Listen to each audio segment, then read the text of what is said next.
Hello everyone, कैसे हैं आप सब। एक बार पुनः से कोचिंग क्लासेस पर स्वागत है। क्लास 12 फिजिक्स एनसीईआरटी में चैप्टर नंबर 4 चल रहा है, जिसमें आज बात करेंगे एक समान चुंबकीय क्षेत्र में धारावाही लूप पर बल आघूर्ण। काफी महत्वपूर्ण है। एक समान चुंबकीय क्षेत्र, जैसा कि यहाँ पर आपको नजर आ रहा होगा बच्चों, एक समान चुंबकीय क्षेत्र है। एक समान चुंबकीय क्षेत्र में PQRS एक आयताकार लूप है। वैसे यदि हम बात करते हैं कि कुछ इस तरीके से डायग्राम आपको है ना बनाना चाहिए, लेकिन समझाने के लिए काफी है। जैसे मान लीजिए इधर आपका N ध्रुव है और इधर आपका S ध्रुव है, इधर आपका S ध्रुव है। जब प्यारे बच्चों आप धारा मापी पढ़ोगे ना, तब यहाँ पे समझ में आएगा, ठीक। और इसके बीच हम कुंडली रख देते हैं। क्या रख देते हैं? कुंडली। तो यहाँ पे हम कुंडली रखते हैं। देखिएगा आयताकार, देखिए कुंडली बन जाएगा आपका। ये कुंडली है, इसमें फेरों की संख्या N भी हो सकती है। ये देख लो भाई, ये आयताकार कुंडली बन गया। क्या बन गया? आयताकार कुंडली बन गया। ओके, अब यहाँ पे हम धारा प्रवाहित करेंगे बच्चे लोग। तो देखिएगा यहाँ पे यदि हम धारा प्रवाहित करेंगे, इधर से P से धारा चलेगा Q, फिर R S। ठीक है, समझिए थोड़ा सा। अब यहाँ पे धारा ये निर्गत हो जाएगा। अभी आप इतना समझो कि मान लीजिए आपका N है और S है, इसमें धारा प्रवाहित करें तो किस तरीके से आघूर्ण उत्पन्न होगा और ये ऑटोमेटिक घूमने लग जाएगा। मजा आएगा, ट्विस्ट आएगा, कहानी में बहुत कुछ सीखने को मिलेगा। लेकिन आप लोगों को क्या है, थोड़ा सा वेट करना पड़ेगा, है ना। तो इस तरीके से आपको डायग्राम दिख जाए कि एक समान चुंबकीय क्षेत्र में हमने एक आयताकार लूप ले लिया है। क्या ले लिया बच्चों? आयताकार लूप ले लिया है। ठीक है, अब इसमें बल आघूर्ण कितना लगेगा? ओके, चलिए फ्लेमिंग के बाएं हाथ के नियमानुसार चलेंगे। कॉन्सेप्ट यदि क्लियर हो जाएगा तो सब कुछ ठीक है। आप लोगों ने पढ़ा है कि यदि किसी चुंबकीय क्षेत्र में हम धारावाही चालक को लाएं, जब धारावाही चालक को लाते हैं तो उस धारावाही चालक क्यों बोला हमने? क्योंकि उसमें धारा बह रहा है, तो उस पर एक बल लगता है जो कि लॉरेंज बल होता है। वो लॉरेंज बल जो होता है प्यारे बच्चों, वो किसके बराबर होता है? तो लॉरेंज बल F बराबर होता है ना। कितना धारा बह रहा है, कितनी लंबाई है, कितने चुंबकीय क्षेत्र में रखा हुआ है, और धारा और चुंबकीय क्षेत्र के बीच कोण कितना है, इन चीजों पर डिपेंड करता है। धारा और चुंबकीय क्षेत्र के बीच में कोण कितना है, 0 डिग्री है, 90 डिग्री है, ये चीज हमेशा मायने रखता है। क्लियर? समझ में आ गया कि किसी भी एक समान चुंबकीय क्षेत्र में हमने नहीं धारावाही चालक तार को लाया तो उस पर एक बल कार्य करता है, जिसे लॉरेंज बल कहते हैं। अब ये लॉरेंज बल, ये मान लीजिए आयताकार लूप है। ये आयताकार लूप कुछ इस तरीके से होता है। मैं एक कॉपी लेकर के बताता हूं बाबूजी। ये आपका, ये मान लीजिए है ना, ये 2024 का सैंपल पेपर है। किस सब्जेक्ट का है? हिंदी का है, कक्षा 11वीं का। चलो, तो मैं प्रचार नहीं कर रहा हूं, नहीं तो कुछ कह दे सर प्रचार कर रहे हो आप। देखो बाबू, ये आपका आयताकार लूप, ये नजर आ रहा है आयताकार लूप, आयताकार लूप। ठीक है, तो जैसे मैं कह दिया कि इधर आपका S ध्रुव है, इधर आपका N ध्रुव, तो इस तरीके से है और ये ऐसे घूमने की कोशिश करेगा। लेकिन ये घूमेगा कब? जब इस पे बल आघूर्ण लगेगा। एक बल यहां पर लगेगा, ये एक बल यहां पर, एक दूसरे के विपरीत बल लगेगा, तभी तो ये घूमने का प्रयास करेगा। तो इसी के लिए बच्चों बल आघूर्ण की बात करते हैं। तो कितना बल आघूर्ण लगेगा, इसका थ्योरम बात कर रहे हैं कि हमने N और S क्या है, एक चुंबकीय क्षेत्र से जनरेट हुआ N ध्रुव और S ध्रुव से। यहां पे हमने एक आयताकार कुंडली को रख दी।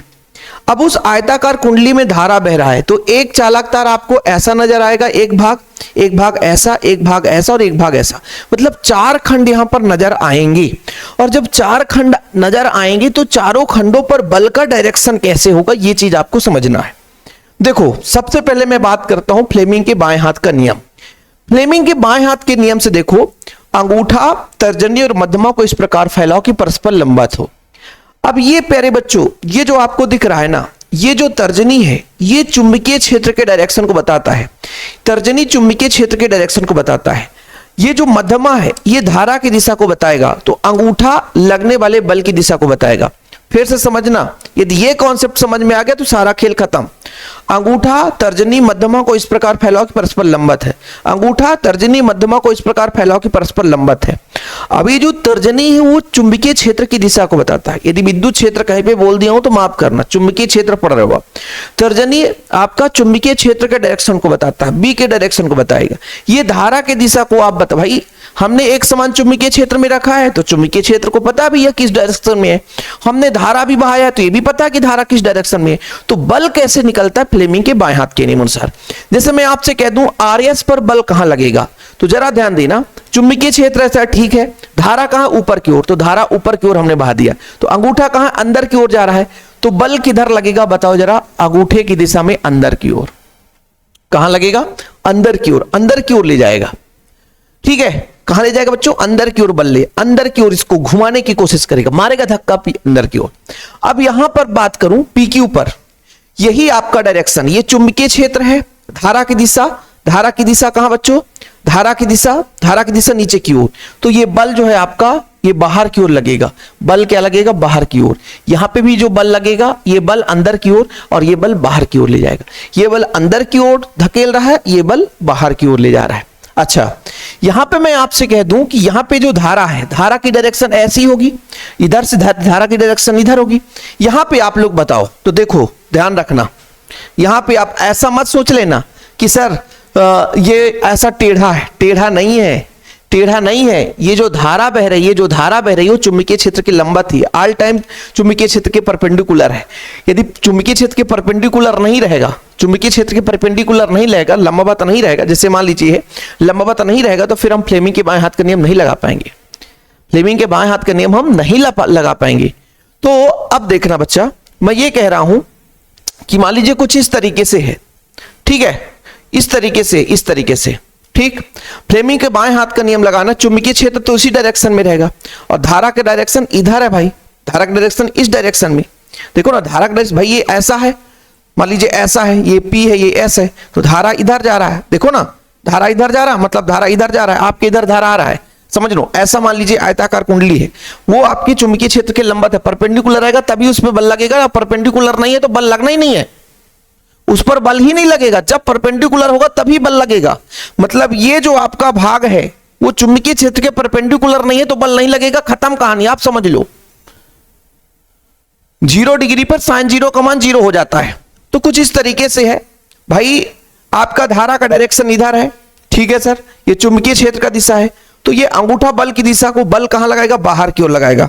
मतलब यदि मैं आपसे यहां पे एक क्रिया रेखा खींच दूं, क्रिया रेखा कुछ इस तरीके से, तो देखना बच्चा, एक बल इसके कारण ऊपर की ओर लगेगा और सेम जब हम नीचे के लिए करेंगे बच्चों तो एक बल ये नीचे की ओर लगेगा, ठीक है। यदि मैं आपसे कह दूं इसको 1 कह दूं, इसको 2 कह दूं, तो 1 और 2 जो बल है वो एक दूसरे के विपरीत है।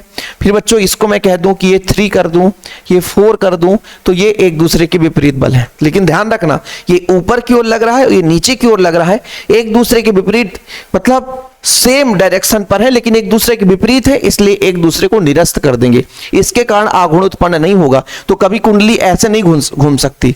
कुंडली एक बल ऊपर की ओर लग रहा है, एक बल नीचे की ओर लग रहा है, तो कुंडली ऐसे नहीं घूम सकती, क्योंकि ये ऊपर की ओर खींच रहा है, ये नीचे की ओर खींच रहा है, तो एक दूसरे को संतुलित कर देंगे, समांतर खत्म, नष्ट कर देंगे, कोई मतलब नहीं है। अब इस पे जो 2 बल कार्य कर रहा है, एक बल यहां पर अंदर की ओर धकेल रहा है वो, एक बल यहां पर बाहर की ओर, जैसे ऐसे भी है तो एक बल इधर लगाएगा, एक बल बाहर की ओर लगाएगा, इस कारण से घूम जाएगा, इसी कारण से घूम जाएगा और यही आपका आघूर्ण है। ठीक है बाबूजी, ये डायरेक्शन आपको समझ में आ गया। तो मान लीजिए कहानी में ट्विस्ट आ गया। देखो जरा, माना एक आयताकार लूप है, ठीक है, जिसे एक समान चुंबकीय क्षेत्र में लटकाया गया है, आयताकार लूप है, और वो आयताकार लूप यदि यहां पर आप लिख दो, माना एक आयताकार लूप, कौन सा बच्चों? P, एक आयताकार लूप यहां पर लिख लेना, PQRS, PQRS एक आयताकार लूप है, एक समान चुंबकीय क्षेत्र में लटकाया गया है, ठीक है सर। माना लूप की लंबाई ये जो आपका PQ है और RS, इसकी लंबाई स्मॉल l है, और चौड़ाई PS और QR, ये आपका PS और QR, इसकी चौड़ाई स्मॉल b है। ओके सर, आयताकार लूप PQRS में I धारा प्रवाहित करने पर भुजा PS तथा QR में F1 और F2 2 बल लगते हैं जो कि विपरीत दिशा में कार्य करेंगे, अतः एक दूसरे को निरस्त कर देते हैं, वो एक दूसरे को निरस्त कर देते हैं। यहां तक जो मैंने भी आपको समझाया कि जब हम एक आयताकार लूप को एक समान चुंबकीय क्षेत्र में लाते हैं तो उस आयताकार लूप में आयत के कारण 4 भुजा है, चारों भुजा में बच्चों अलग अलग बल लगते हैं, लेकिन जो ये F1 और F2 है विपरीत दिशा में लगने के कारण एक दूसरे को निरस्त कर देते हैं। केवल F3 और F4 ही है जो उसको आघूर्ण करने में, घुमाने में मदद करेगा। क्लियर, समझ में आ गया? किसी को कोई दिक्कत? अच्छा ध्यान रखना, मैं यहां पे भी बता रहा हूं कि बल तभी लगेगा जब धारा और चुंबकीय क्षेत्र परपेंडिकुलर होगा। यदि परपेंडिकुलर नहीं है तो फिर बल नहीं लगेगा।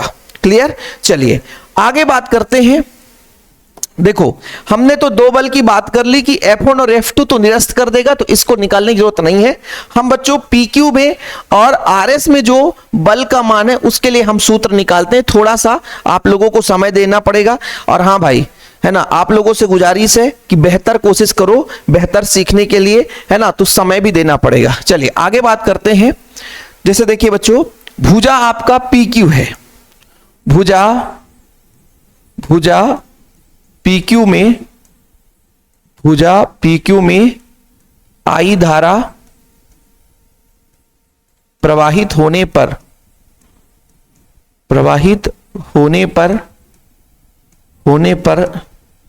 लगने वाला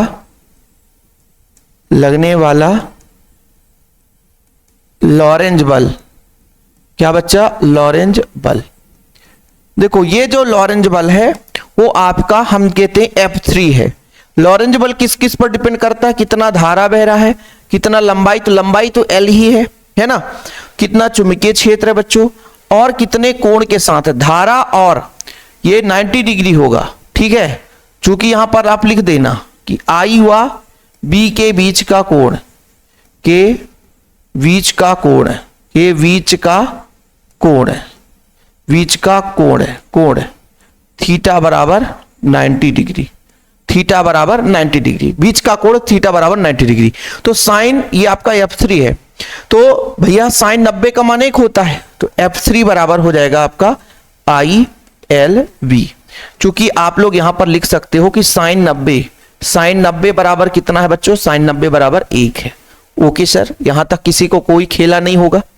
इसी प्रकार क्या करोगे? इसी प्रकार भुजा है ना, जो आपका अगला भुजा है बच्चों, इसी प्रकार, या आप लोग ऐसा कर दो, पूरा इसी तरीके से सेम रहेगा, बस थोड़ा सा चेंजेस रहेगा, आप लोग यहां पर देखना। इसी प्रकार हम दूसरा भुजा लेकर चलेंगे, जो भुजा आपका दूसरा है। इसी प्रकार जो आपका भुजा PQRS, तो RS PQRS में I धारा प्रवाहित होने पर लगने वाला लॉरेंज बल, तो इस पर जो लॉरेंज बल है बच्चों वो आपका बदल जाएगा, बस F यहां पर जो आपका F4 हो जाएगा। क्या हो जाएगा? F4 हो जाएगा। ठीक है, F3 भी वही बल और F4 भी वही बल, मतलब दोनों सेम बल हैं। और यही दो बल जो हैं वो आपका जो आयताकार लूप है ना उसको घुमाने का प्रयास करेंगे, है ना, एक दूसरे के विपरीत दिशा में बल कार्य करेंगे और एक दूसरे को घुमाने का कार्य करेंगे। क्लियर? समझ में आ गया? आगे लिखना बच्चों, यही दोनों बल है ना, यही दोनों बल आयताकार लूप के, यही दोनों बल आप अपने भाषा में लिख सकते हो, कोई दिक्कत नहीं है ना, कि F1 सॉरी F2 F3 व F4 आयताकार लूप के दो भुजाओं में विपरीत दिशा में लगते हैं।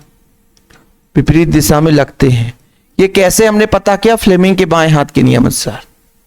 ठीक है, जो कि आघूर्ण का निर्माण करेंगे, आघूर्ण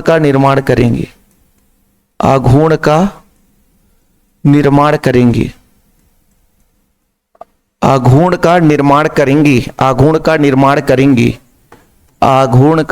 करेंगे। ठीक, ये चीज आप लोगों को लिख लेना है। ये एक पेज और क्लियर हुआ। अच्छा, कुछ बच्चे बीच में कहते हैं कि सर हमने नोट्स नहीं लिया है और स्क्रीनशॉट लेने का समय नहीं देते हो बाबू। ये आप लोग स्क्रीनशॉट ले लो, है ना, स्क्रीनशॉट ले लो। ठीक है, चलो ये भाई इसको भी आप लोग स्क्रीनशॉट ले लो। आगे अब हम बात करेंगे बच्चों विक्षेपक बल आघूर्ण।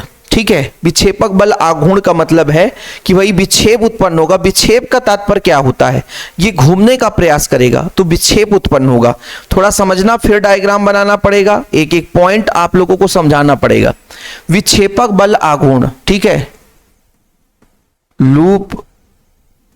लूप का विक्षेपक, विक्षेप का मतलब क्या होता बच्चों, विक्षेप का मतलब अपने स्थिति से वो है ना बदल गया, घूमने का प्रयास कर, जैसे ही दो बल कार्य करेंगे तो घूमने का प्रयास करेगा। विक्षेपक बल आघूर्ण, विक्षेपक बल आघूर्ण, विक्षेपक बल आघूर्ण, बल आघूर्ण क्या कहलाता है, एक बल, एक बल, एक बल हमने ले लिया गुणे दो बलों के क्रिया रेखा के बीच की लंबवत दूरी, दो बलों के क्रिया रेखा के बीच की लंबवत दूरी, बीच की लंबवत दूरी, बीच की लंबवत दूरी। चलो बीच की लंबवत दूरी कैसे निकालेंगे, देखो अब यहां पे थोड़ा सा खेला होने वाला है। हमने कहा कि भाई एक समान चुंबकीय क्षेत्र है, ठीक है, वो एक समान चुंबकीय क्षेत्र कुछ इस तरीके से है, एक समान चुंबकीय क्षेत्र है। अब इस एक समान चुंबकीय क्षेत्र में, एक समान चुंबकीय क्षेत्र में मान लीजिए ये उसकी भुजा है, ये कौन सी भुजा है, P और S है, इसकी लंबाई स्मॉल b है, इसकी लंबाई स्मॉल b है। अब ये भुजा है, अब ये तल का जो चुंबकीय क्षेत्र के साथ कोण बनाता है, मान लीजिए ये चुंबकीय क्षेत्र के साथ जो कोण बनाया वो थीटा डिग्री है। ऐसा क्यों, तल का अभिलंब हो गया, ये तल का अभिलंब, मान लीजिए यहां से इधर डायरेक्शन की बात करता हूं तो ये तल का अभिलंब है बाबू, तल का अभिलंब है, थीटा डिग्री कोण बनाएगा, ये थीटा डिग्री कोण बनाएगा। अच्छा एक बल इसमें बच्चों इधर कार्य कर रहा है, अंदर की ओर ले जा रहा है, वो भी है आपका ILB जो आपका F4 है। एक बल इसको बाहर की ओर ला रहा है, तो एक बल इधर लग रहा है, तो ये भी आपका ILB ही है, ये भी ILB है, ये भी ILB है। सर बिना डायग्राम की कैसे आप कह सकते हो, देखो बच्चों यहां पर अंदर की ओर एक बल लग रहा है, ये अंदर की ओर ले जा रहा है और एक बल बाहर की ओर ला रहा है, समझने की कोशिश करो, मतलब एक बल इधर ले जा रहा है तो एक बल इधर ले जा रहा है, वहां पे सिर्फ डायरेक्शन समझाया गया है कि एक अंदर जा रहा है, ये मत कहना सर ऊपर की ओर जा रहा है, नहीं अंदर की ओर जा रहा है, एक बल इधर आ रहा है। तो आपसे मैं कह दूं कि मान लीजिए ये एक बल बाहर की ओर आ रहा है, एक बल अंदर की ओर जा रहा है, तो इन बलों की क्रिया रेखा के बीच की लंबवत दूरी कितनी होगी, तो इस डायग्राम से समझ में आएगा कि इसके क्रिया रेखा की लंबवत दूरी के लिए अपन को क्या करना पड़ेगा, इसको आगे की ओर बढ़ाएंगे और इसको आगे की ओर बढ़ाएंगे, यहीं पे बच्चों क्रिया रेखा की लंबवत दूरी कहला जाएगी। ठीक है, मैं यहां पर एक बिंदु दे देता हूं, बिंदु O देता हूं, ठीक, तो जो कोण यहां पे बना वही कोण यहां पर भी बनेगा, वही कोण यहां पर भी बनेगा, तो लंबवत दूरी जो हो जाएगी OP। अच्छा ये जो बल आघूर्ण टाउ बराबर हमने बात करी है, तो एक बल आप लोग कितना ले सकते हो, ILB, दोनों बल सेम है बच्चों, तो एक बल लेना है, दो बल में से एक बल ही लेना है, और एक बल अपना, अरे कौन भाई फोन लगा रहा है, साइलेंट कर दो। चलो एक बल हो गया, दोनों बलों की क्रिया रेखा के बीच की लंबवत दूरी बच्चों OP है, कितना है, OP है।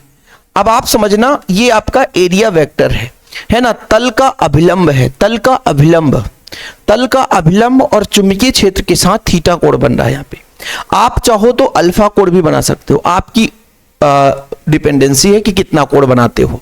ठीक है, अब देखना बच्चा लोग, अब देखना समकोण त्रिभुज लेकर चलेंगे, समकोण त्रिभुज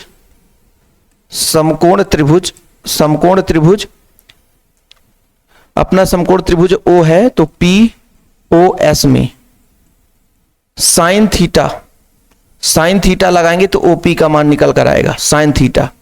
कोण के सामने वाली भुजा लंब OP है, ये भाई कोण है, कोण के सामने वाली भुजा लंब OP है ना, बटा कर्ण अपना PS है, यहां पे कर्ण का काम कर रहा है ये PS, ठीक है, PS हो गया। तो साइन थीटा बराबर अपना कितना हो जाएगा बच्चों, OP का मान हमें पता नहीं है लेकिन PS का मान पता है B, तो OP बराबर हो जाएगा B साइन थीटा। इसको समीकरण 1 दे दो बच्चों, है ना, समीकरण 1 में OP का मान रखने पर, OP का मान रखने पर, ओपी का मान रखेंगे बाबू, अभी स्पेस है ना, चलने दो, देखना कितना आ जाएगा। ओपी का जब मान रखेंगे तो टाउ बराबर कितना आ जाएगा, आई एल वी, ओपी का मान रखेंगे तो वी साइन थीटा हो जाएगा, वी साइन थीटा। अच्छा एक चीज और यहां पर आप समझो, किसी आयत की लंबाई गुणे चौड़ाई, तो ये आयत का क्षेत्रफल होगा, आयत का क्षेत्रफल होगा कि नहीं, आयत का क्षेत्रफल, ये आप लोगों ने पढ़ा है। लंबाई चौड़ाई यहां पर देखो, एल लंबाई है, बी चौड़ाई है, तो टाउ बराबर हो जाएगा आपका I A V sine theta, A V sine theta. ये कैसे लगा दिया आपने, ध्यान रखना बाबूजी, ध्यान रखना। एल और वी है, एल लंबाई है, बी चौड़ाई है, लंबाई गुणे चौड़ाई आयत का क्षेत्रफल होता है। लो बाबूजी, तीसरा पेज भी हो गया हमारा। कितना हम धीरे धीरे करके आपको समझा रहे हैं एक एक पॉइंट, ताकि कहीं पे दिक्कत ना हो सके। आगे बात करते हैं बच्चों, क्योंकि आप लोगों ने टाउ बराबर निकाल दिया, क्या निकाला, आई है ना, ए वी साइन थीटा, ठीक है। सदिश रूप इसका बता दो आप लोग, सदिश रूप तो देखो भाई, सदिश रूप में आई को बाहर ले लो तो ए डॉट बी बराबर ए बी कॉस थीटा होता है, और सदिश में ए क्रॉस बी बराबर ए बी साइन थीटा होता है, तो इसका हो जाएगा ए क्रॉस बी। क्या हो जाएगा, ए क्रॉस बी। देख लो भाई सही रूप है कि नहीं है, नहीं पता चला गड़बड़ हो जाए, है ना। एक मिनट बच्चों, इसमें मुझे थोड़ा सा समय लेना पड़ेगा, नहीं तो फिर गड़बड़ हो जाए आप लोग। ठीक है सर, बढ़िया है, ओके। अब बोला गया कि जो आयताकार लूप है वो एन फेरों की बनी हुई है ना, मतलब आयताकार लूप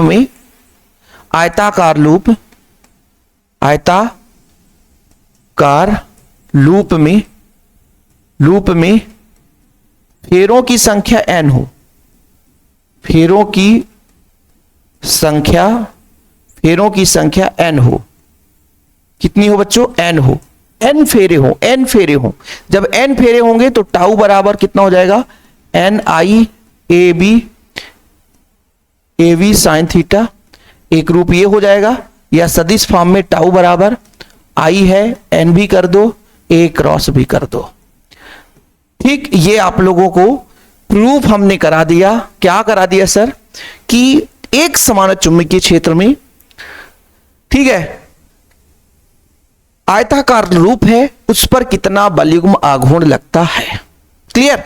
अब कंडीशन है, कंडीशन 2 ही 3 कंडीशन है, 2 कंडीशन मेन है, ठीक है। 2 कंडीशन मेन ऐसा है कि जब हमने बात करा बच्चों, ये देखो जरा, ये जो आपका ये तल है, तल का अभिलंब है, तल का अभिलंब चुंबकीय क्षेत्र के साथ कितना कोण बना रहा है, तो 2 कंडीशन हो सकता है। अभिलंब चुंबकीय क्षेत्र के साथ कितना, ये भाई तल के अभिलंब के साथ कोण है। यदि जैसे कंडीशन में फर्स्ट की बात करता हूं, कंडीशन फर्स्ट का मतलब कि जब थीटा बराबर, कंडीशन फर्स्ट जब थीटा बराबर 90 डिग्री हो, 0 डिग्री बना लो, 0 डिग्री हो, जब थीटा बराबर 0 डिग्री हो, थीटा बराबर 0 डिग्री हो, तो जब थीटा बराबर 0 डिग्री हो तो टाउ बराबर कितना हो जाएगा, एन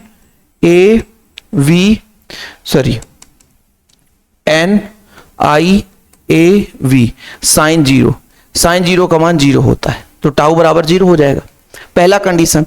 दूसरा कंडीशन ये है कि जब थीटा बराबर 90 डिग्री हो, ठीक है, थीटा बराबर 90 डिग्री हो, तो टाउ बराबर कितना हो जाएगा, N I A B sine 90, मतलब यहां पर अधिकतम मान आएगा एन आई ए बी, ये अधिकतम मान आएगा। तो 2 कंडीशन है अभिलंब चुंबकीय क्षेत्र के साथ। भाई देखो भाई, एक चीज आप समझो कि थीटा बराबर 0 डिग्री है, तो ये तल का अभिलंब और चुंबकीय क्षेत्र के बीच कोण बना है, मतलब इस स्थिति में यह चीज क्लियर है, जो आयताकार लूप कैसा है जानते हो, वो समांतर है। इस स्थिति में क्या है, समांतर है। यहां पे लोग कंफ्यूज होते हैं, जो बच्चा विधिवत पढ़ा वही समझेगा।